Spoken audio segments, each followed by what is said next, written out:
दो भाइयों की लड़ाई। जज मेहता हमेशा की तरह वक्त पर कोर्ट पहुंच गए थे और अपने सामने पड़े ढेर सारे केसों की फाइल देखकर हमेशा की तरह उनका मन उदास हो गया था।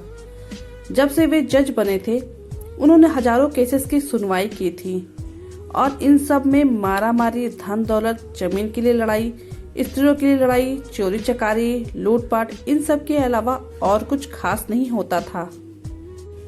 अपने रूटीन के हिसाब से उन्होंने अपने सामने पड़ी फाइल को चेक करना शुरू किया। दूसरी फाइल उन्होंने उठाई ही थी और उस पर उनकी नजरें टिक गईं। उन्हें यह केस बाकी सबसे अलग और खास लगा। उन्होंने इस फाइल को पूरा पढ़ डाला। यह केस एक छोटे भाई ने अपने बड़े भाई पर किया था और केस करने का कारण था मां की कस्टडी पाना। मेहता जी ने सबसे पहले इसी केस की कार्यवाही करने का फैसला किया। कोर्ट में सब हाजिर हो गए। जज ने सबसे पहले छोटे भाई को अपनी बात रखने का मौका दिया। छोटे भाई ने कहा, जज साहब, मेरी उम्र 50 वर्ष है और मेरे बड़े भाई भैया की उम्र 60 वर्ष है। हमारी माँ जो 90 वर्ष की हैं, वह बड़े भाई के साथ ही रहती हैं।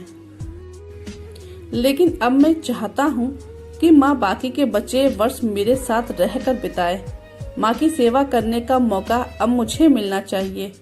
मैंने बड़े भैया को काफी समझाया कि अब आपकी भी उम्र हो चली है, अब आपकी सेहत भी अच्छी नहीं रहती और आप दिल के मरीज भी हैं। मैं अभी स्वस्थ हूँ, इसलिए बेहतर यही होगा कि माँ की सेवा करने का मौका अब मुझे दिया जाए। वैसे भी माँ पिछले 40 सालों से उनके साथ ही तो रह रही हैं। क्या मेरा हक नहीं बनता है कि माँ मेरे साथ भी रहें?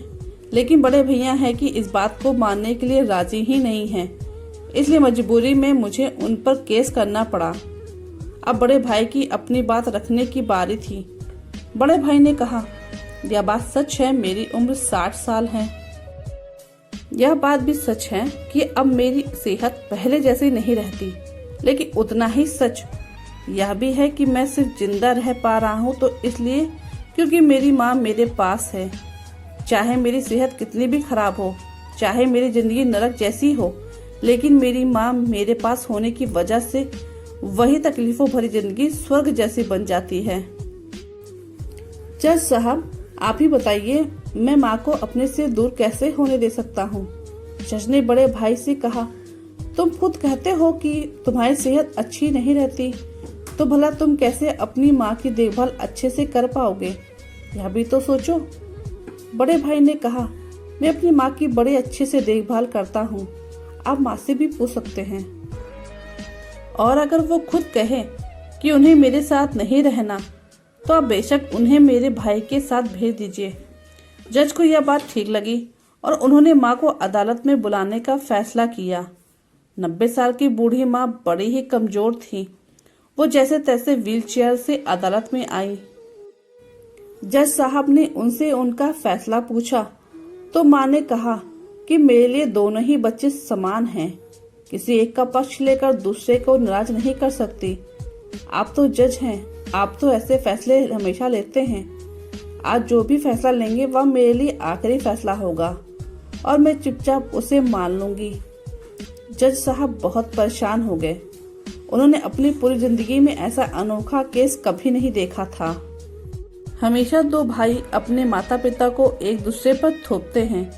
एक कहता है तुम रखो तो दूसरा कहता है तुम ही रखो। जज को आश्चर्य तब और भी ज्यादा बढ़ गया जब उन्हें पता चला कि माँ के पास दोनों बेटों को वसीयत में देने के लिए फूटी कौड़ी भी नहीं है। बड़े सोचने विचारने के बाद जज ने फैसला किया कि माँ को अब छोटे भाई को सौंप देना चाहिए। ये फैसला सुनते ही बड़ा भाई जमीन पर बैठ गया और फुट फुट कर रोने लगा। उसे रोता देख कोर्ट में हाजिर सभी के साथ जज की भी आंखों में आंसू बह निकले। दोस्तों, आपने भाई भाई की लड़ाई बहुत देखी होगी, लेकिन जैसे इन दोनों भाइयों में अपनी माँ के लिए लड़ाई की, वैसी अनोखी लड़ाई कभी नहीं देखी होगी। इस कहानी से और इन दोनों भाइयों से हमें सीखना चाहिए कि अपने माँ बाप का कर्ज कैसे उतारा जाता है और माँ बाप की सेवा कैसे निस्वार्थ भाव से की जाती है। तो दोस्तों कैसी लगी ये कहानी, आपको अच्छी लगी तो चैनल को लाइक और सब्सक्राइब करिएगा और कमेंट करके जरूर बताइएगा कि किस किस के साथ ऐसा हुआ है।